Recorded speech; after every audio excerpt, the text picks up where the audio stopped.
Hi everyone, welcome to TGPSC exams. మనం previous వీడియోలో నిజాం కాలంలోని భూమి శిస్తు విధానాల్లో భాగంగా 25th బిట్ దాకా మనం డిస్కస్ చేసామండి. ఈ వీడియోలో మనం 26th బిట్ నుంచి మనం డిస్కస్ చేస్తాం. So to so 26th bit వచ్చేసరికి మనకి ప్రభుత్వ పశువులు మేపే భూమిని ఏమంటారు? సో ఇందాక లాస్ట్ బిట్ వచ్చేసరికి అంటే మామూలుగా పశువులు మేసే గడ్డి భూమి ఏదైనా ఉంటుంది కదండి. అట్లా పశువులు మేసే గడ్డి భూమిని ఏదైనా సరే దాన్ని గైరాన్లు అంటారండి. ఒకవేళ ప్రభుత్వ పశువులు మేపే భూమిని ఏమంటారంటే బంచరాయి భూమి అంటారండి. ఏమంటారంటే బంచరాయి భూమి. ఈ బంచరాయి భూమి అనేది దేనికోసం అంటే ప్రభుత్వ పశువులు ఉంటాయి కదండీ. ప్రభుత్వ పశువులు వాటిని మేపడం కోసం కేటాయించిన భూమి ఈ బంచరాయి భూమి అండి. సో బంచరాయికి గైరానికి తేడా ఏంటంటే మామూలుగా ఏ రకమైన గడ్డి భూమినైనా సరే గైరాన్లు అంటామండి మనము. ఆ గడ్డి భూమిలో మనకు పశువులు మేస్తాయి. కానీ ప్రభుత్వ పశువులు మేపడానికి కేటాయించిన భూమి ఏదైతే ఉంటుందో దాన్ని బంచరాయి భూమి అంటారండి. అదే డిఫరెన్స్ గైరానికి బంచరాయికి. సో మనకి నెక్స్ట్ బిట్ 27th వచ్చేసరికి జాగీర్లు అందులో ఉన్న రకాలకు సంబంధించి మనం ఇక్కడ నుంచి డిస్కస్ చేస్తామండి. సో జాగీర్లలో పార్ట్ అయినటువంటి పాయగా జాగీర్లు అంటే ఏమిటి అంటే ఇవి నిజాం వ్యక్తిగత సైన్యాన్ని పోషించే వారికి ఇచ్చేవండి. సో నిజాం వ్యక్తిగత సైన్యాన్ని పోషించే వారికి ఇస్తారు. పాయగా అంటే అర్థం ఏంటి మరి అని అంటే పాయగా అంటే స్థిరమైన అని అర్థము, లేకపోతే అశ్వక దళము అని అర్థం అండి. ఈ అశ్వక దళం అనే అర్థము మనకి ఏ భాషలో వస్తుంది అంటే పారశికం అనే భాషలో మనకి పాయగా అంటే అశ్వక దళము అని అర్థం అండి. సో వీటిని ఫస్ట్ ఎవరు మంజూరు చేసినారు అంటే నిజాం అలీ ఖాన్ అండి.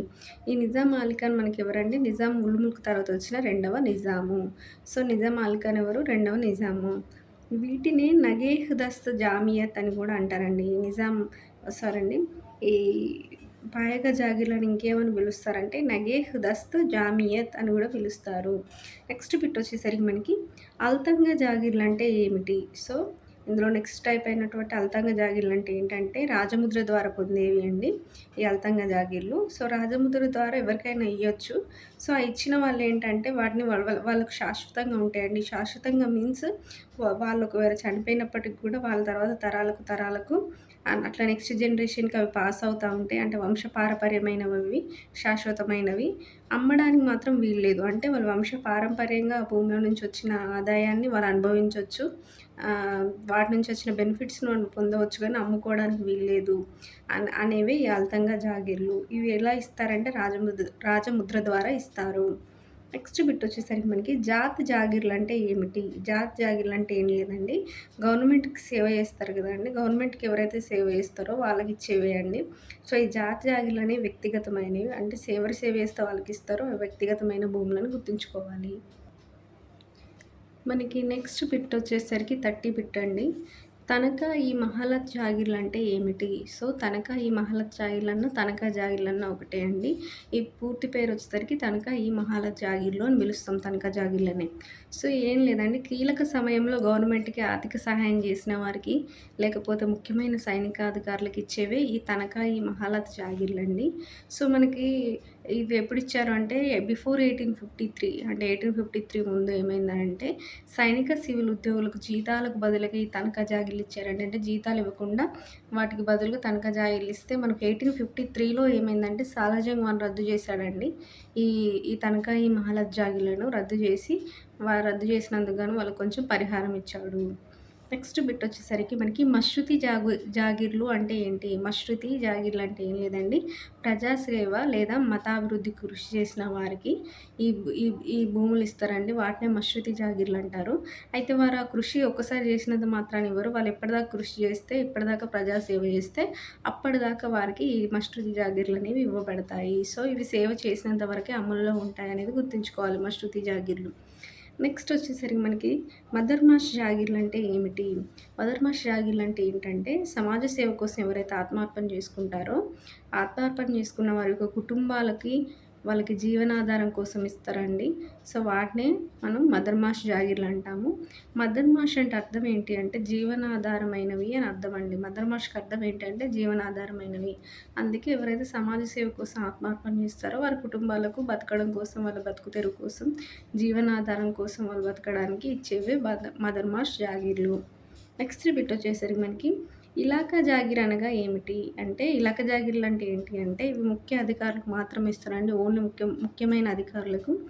ఫర్ ఎగ్జాంపుల్ సాలార్జంగ్ ఇలాకా అనేది ఈ సాలార్జంగ్ ఇలాకా జాగీర్ అనేది అన్నింట్లో పెద్దది. అంటే ఇప్పటివరకు ఆ కాలంలో నిజాం కాలంలో ఉన్న ఇలాకా జాగీర్లలో అతిపెద్ద ఇలాకా జాగీర్ ఎవరిదంటే ఈ సాలార్జంగ్ యొక్క ఇలాకా జాగీరు. నెక్స్ట్ బిట్ వచ్చేసరికి మనకి ఇనాం భూములు అనగా ఏమిటి? ఇనాం భూములు అంటే ఏంటి అనంటే సేమ్ మనకి జాగీర్లలానే ఉంటాయండి. కాకపోతే మనం జాగీర్లు అంటే ఏమనుకున్నామండి, వాళ్ళకి భూమి మీద భూ యాజమాన్య హక్కు ఉండదు. కానీ వారికి భూమి శిస్తు వసూలు చేసుకునే హక్కు ఉంటది ఆ భూమి మీద అనుకున్నాం జాగీర్లు ఇవ్వబడిన వారికి. ఇనాం భూములు అంటే ఏంటంటే ఎవరికైతే ఇవ్వబడతాయో అక్కడ మనకు జాగీర్లు నిజాం గవర్నమెంట్ ఆర్ నిజాం నవాబ్ ఇస్తాడు. ఇక్కడ ఇనాం భూములు కూడా నిజాం నవాబ్ ఆర్ నిజాం గవర్నమెంట్ ఇయ్యొచ్చు. బట్ ఏంటంటే అక్కడ జాగీర్లలో భూమి హక్కు ఉండదు. శిస్తు వసూలు హక్కు ఉంటది. ఇనాం భూముల్లో ఏంటంటే భూమి హక్కు అనేది ఉంటదండి. ఎందుకు అంటే ఇనాం భూములు అంటే అర్థం ఏంటంటే దానం చేయబడిన భూములు. అంటే ఎవరికైనా దానంగా ఇచ్చిన భూములని ఇనాం భూములు అంటాం కదండీ! సో, దానంగా ఇచ్చిన వాటిని మనం మళ్ళీ తిరిగి తీసుకోం కాబట్టి వారికి ఆ భూమి హక్కు ఇవ్వబడుతుంది అనేది గుర్తుంచుకోండి. సో, ఇనాం భూములు అనగా ఏంటంటే సేవలకు బదులుగా దానం చేయబడిన భూములు. ఎవరైతే సేవలు చేస్తారో వాళ్ళకి వారి యొక్క సేవలకు బదులుగా దానం చేయబడిన భూములు. సో, ఇవి వంశపారపర్యమైనవి అండ్ శాశ్వతమైనవి. సో, వారికి వంశపారపర్యం ప్లస్ శాశ్వతమైనవి అండ్ వాళ్ళకు జనరేషన్స్‌కి పాస్ అవుతాయి. అండ్ అమ్ముకోవడానికి వీల్లేదు. కానీ వాళ్ళకి ఆ భూమి మీద హక్కు ఉంటదనేది గుర్తుంచుకోవాలి. ఇనాం అంటే అర్థం ఏంటి? ఇనాం అంటే అరబిక్ భాషలో మనకి అనుగ్రహం లేదా బహుమానం అని అర్థము. ఇనాం అంటే అర్థం ఏంటండి? అనుగ్రహము లేదా బహుమానం అని అర్థము. ఏ భాషలో అంటే అరబిక్ భాషలో. ఫర్ ఎగ్జాంపుల్ బలోతా ఇనాం అనే ఒక ఇనాం భూములను కూడా ఇచ్చేవాళ్ళండి. బలోతా ఇనాంలు ఎవరికి ఇచ్చేవాళ్ళంటే ఏదైనా మత సంబంధ సంస్థలలో పనిచేసే సిబ్బందికి ఇచ్చేవాళ్ళండి.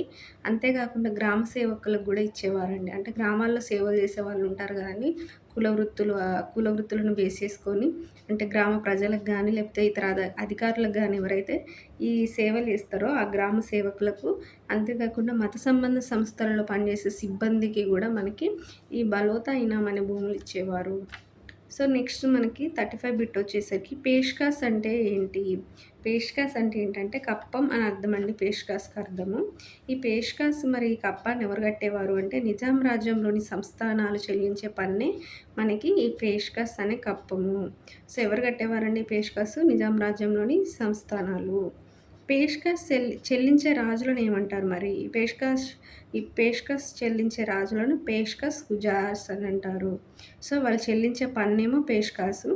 చెల్లించే రాజులను ఏమంటారు అంటే పేష్కాస్ గుజార్స్ అని పిలుస్తారు. సో, పేష్కాస్ గుజార్స్ అని ఎవరిని పిలుస్తారంటే ఈ పేష్కాస్ చెల్లించే రాజులను. నెక్స్ట్ బిట్ వచ్చేసరికి మనకి తెలంగాణలో నాటి భూస్వామ్య వర్గాలు ఏమిటి? సో, అప్పుడు నిజాం కాలంలో తెలంగాణలో ఉన్న భూస్వామ్య వర్గాలు, భూస్వామ్య అంటే ఎవరి దగ్గర బాగా భూమి కలిగి ఉన్న వర్గాలు ఎవరు? ఏమేమి ఉన్నాయి అప్పుడు నిజాం కాలంలో అంటే ఫస్ట్ వచ్చేసరికి మనకి జాగీర్దారులండి. జాగీర్దారులు అంటే ఏంటంటే ఎవరైతే జాగీర్లు పొందారో వారిని జాగీర్దారులు అంటాం. మనకు జాగీర్లు అంటే భూముల్లో రకాల్లో భాగంగా మనం ఈ టాపిక్‌లో చదువుకున్నామండి. జాగీర్లు పొందిన వాళ్ళు జాగీర్దారులు. జమీందారులు అంటే ఏంటి? కొంచెం సిమిలర్‌గా ఉన్నాయని జాగీర్దారులు, జమీందారులు సేమ్ అనుకోవద్దండి. జాగీర్ల ద్వారా భూమి పొందిన వారు జాగీర్దారులు. మామూలుగానే భూమి ఎక్కువ ఉండేవాళ్ళు జమీందారులు. సో, ఇది తేడా. జాగీర్దారులు, జమీందారులు, దేశ్‌ముఖులు, దేశ్‌పాండేలు, మక్తదారులు, పటేళ్ళు, పట్వారీలు, మాలీ పటేళ్ళు వీళ్ళందరూ మనకి ఆ రోజుల్లో నిజాం కాలంలో ఉన్న భూస్వామ్య వర్గాలు. ఎవరెవరు? జాగీర్దారులు, జమీందారులు, దేశ్‌ముఖులు, దేశ్‌పాండేలు, మక్తదారులు, పటేళ్ళు, పట్వార్లు, మాలీ పటేళ్ళు. మనకి నెక్స్ట్ బిట్ వచ్చేసరికి 37 అండి. 37 దేశ్‌ముఖులు, దేశ్‌పాండేలు ఉన్నత స్థానాలలో ఉండేవారు. సో, ఈ దేశ్‌ముఖులు, దేశ్‌పాండేలు ఆల్రెడీ మనం ఇందాక బిట్‌లో తెలంగాణలో ఉన్నటువంటి భూస్వామ్య వర్గాల్లో ఒకరు అని చదువుకున్నాం కదండీ! మరి వీళ్ళ స్థానం ఏంటి అనంటే వీళ్ళు ఉన్నత స్థానాలలో ఉండే రెవెన్యూ అధికారులండి. అంటే వీళ్ళు శిస్తు వసూలు చేసే అధికారులే. కాకపోతే వీళ్ళు ఉన్నత స్థానంలో అంటే హై పొజిషన్‌లో ఉంటారు వీరు. సో, వీరు హై పొజిషన్‌లో ఉంటారు కాబట్టి వీళ్ళ కింద అనేక మంది పన్ను వసూలు చేయడానికి నియమించబడతారండి. దేశ్‌ముఖులు, దేశపాండేలు డైరెక్ట్‌గా వెళ్ళి మా పన్ను వసూలు చేయరు. వీళ్ళ కింద చాలామంది పన్ను వసూలు చేసే అధికారులు ఉంటారు. సో, త్రూ వాళ్ళ ద్వారా వీళ్ళు పన్ను వసూలు చేసే అధికారాన్ని పొంది ఉన్నారనేది గుర్తుంచుకోవాలి. సో, వీరి కింద అనేక మంది పన్ను వసూలు చేయడానికి నియమించబడేవారు ఈ దేశ్‌ముఖ్, దేశపాండేలు. నెక్స్ట్ బిట్ వచ్చేసరికి పటేల్, పట్వారీలు క్రింది స్థాయిలో పన్నులు వసూలు చేసే అధికారులు. మనం ముందు బిట్‌లో ఏమనుకున్నామంటే దేశ్‌ముఖ్, దేశపాండేలు అనేవాళ్ళు హై పొజిషన్‌లో పన్ను వసూలు చేసేవాళ్ళు. మరి కింది స్థాయిలో ఎవరైతే గ్రామాల్లో డైరెక్ట్ రైతుల నుంచి గానీ, కౌలుదారుల నుంచి గానీ, ఇతర ప్రజల నుంచి గానీ పన్ను వసూలు చేసే అధికారులను ఏమంటారు అంటే గ్రామ స్థాయిలో పటేలు, పట్వారీలు అంటారండి. సో, ఈ పటేలు, పట్వారీలు అనేవాళ్ళు కింది స్థాయిలో ఉండేవారు. దేశ్‌ముఖ్‌లు, దేశపాండేలు అనేవాళ్ళు హై పొజిషన్‌లో ఉన్నత స్థానాల్లో ఉండే రెవెన్యూ అధికారులు అని గుర్తుంచుకోవాలి. నెక్స్ట్ బిట్ వచ్చేసరికి మనకి రుసుం ఈ జమీందారీ అంటే ఏమిటి? ఈ రుసుం ఈ జమీందారీ అంటే ఏం లేదండి గ్రాంట్ అని అర్థము. ఆ గ్రాంట్‌లనే మనం రుసుం ఈ జమీందారీ అని పిలిచేవాళ్ళం. ఎందుకు అనంటే మనకి ఎప్పుడైతే ఈ దేశ్‌ముఖ్‌లు, దేశపాండేలు ఈ దేశ్‌ముఖ్‌లు, దేశపాండేలకు మనము ఏ విధానం ద్వారా మనం భూమి శిస్తు వసూలు చేసే అధికారం ఇచ్చేవాళ్ళము అనంటే మనం ఆల్రెడీ డిస్కస్ చేసుకున్నాం కదండీ ఇదే వీడియోలో ప్రీవియస్ బిట్స్‌లో. తాహూద్ లేదా సర్బస్తా అనే విధానం ద్వారా వీళ్ళకి భూమి శిస్తు వసూలు అధికారం ఉండేదని అనుకున్నాం కదండీ. ఎప్పుడైతే ఆ తాహూద్ లేదా సర్బస్తా విధానాన్ని సాలార్జంగ్ రద్దు చేశాడో, రద్దు చేసిన తర్వాత వీళ్ళకి పరిహారంగా ఏమిచ్చాడంటే దేశ్‌ముఖ్‌ల భూముల్లో 5%, దేశపాండేల భూముల్లో అయితే 2.5% పన్నుని వీరు చేసిన సేవలకు గాను ఇవ్వబడినాయండి షరతులు లేకుండా. సో, వాటినే మనకు రుసుం ఈ జమీందార్ అని పిలిచేవాళ్ళం. అంటే గ్రాంటులన్నమాట. వాళ్ళు గ్రాంట్స్ ఇచ్చారు. దేన్ని బేస్ చేసుకొని గ్రాంట్ ఇచ్చారంటే దేశ్‌ముఖ్‌ల భూముల్లో అయితే వాళ్ళు ఆ విధానం వీళ్ళు పన్ను వసూలు చేసేటప్పుడు ఈ దేశ్‌ముఖ్‌ల భూముల్లో మనకి ఎంత పన్నయితే వసూలు చేయబడుతదో అందులో 5%. దేశపాండేల భూముల్లో ఎంత పన్నయితే వసూలు చేయబడుతదో అందులో 2.5%. సో, వాళ్ళు ఎంత పన్ను వసూలు చేస్తారో దాన్ని బట్టి అందులో దేశ్‌ముఖ్‌లు అయితే 5%, దేశపాండేలు అయితే 2.5% తోటి ఆ పన్నును వీరు చేసిన సేవలకు తిరిగి ఇవ్వబడేవండి. అలా తిరిగి ఇవ్వబడే వాటినే మనం రుసుం ఈ జమీందారీ అనే గ్రాంటులు అని పిలుస్తాము. మరి ఈ గ్రాంటులు అనేటివి మనకి షరతులు ఎటువంటి షరతులు లేకుండా ఇచ్చేవారనేది గుర్తుంచుకోవాలి. నెక్స్ట్ మనకి లాస్ట్ బిట్ 40 వచ్చేసరికి ఓమ్‌లీస్ పన్నులు అంటే ఏమిటి? ఓమ్‌లీస్ పన్నులు అంటే ఏం లేదండి. జస్ట్ మనకేంటంటే నిర్దేశిత పన్ను వసూలు చేయడం అన్నమాట. సో, ఎటువంటి పన్ను వసూలు నియమాలు లేకుండా నిర్దేశిత పన్ను వసూలు చేయడం అంటే వాళ్ళకి ఇంత ఈ ఓమ్‌లీస్ పన్నులంటే ఏం లేదండి. మనకి పన్ను వసూలు చేసే అధికారులకి ఇంత పన్ను వసూలు చేయండి అని చెప్పకుండా వాళ్ళ దగ్గర నుంచి ఇంతే పన్ను ఇవ్వండి. అంటే ఒక ఫిక్స్డ్ అమౌంట్ ఆఫ్ పన్నును వసూలు చేయడాన్ని మనము ఎటువంటి నియమాలు పెట్టకుండా దాన్నే ఓమ్‌లీస్ పన్నులని పిలుస్తామండి. అంటే ఏం లేదు సింపుల్‌గా చెప్పాలంటే ఓమ్‌లీస్ పన్నులంటే ఏంటంటే ఫిక్స్డ్ నియమాలనేటివి ఏం లేకుండా మీరింత పన్ను ఇస్తే చాలు అని చెప్పడమే ఓమ్‌లీస్ పన్నులు అని పిలుచుకుంటామండి. సో, ఇక్కడితో మనకి ఈ టాపిక్‌లో మనకి నిజాం కాలంలోని భూమి శిస్తు విధానాల్లోని టోటల్ 40 బిట్స్ కవర్ అయిపోయినాయండి. ఈ టాపిక్ మీకు ఈజీగా అర్థమైందని నేను ఆశిస్తున్నాను. Thank you.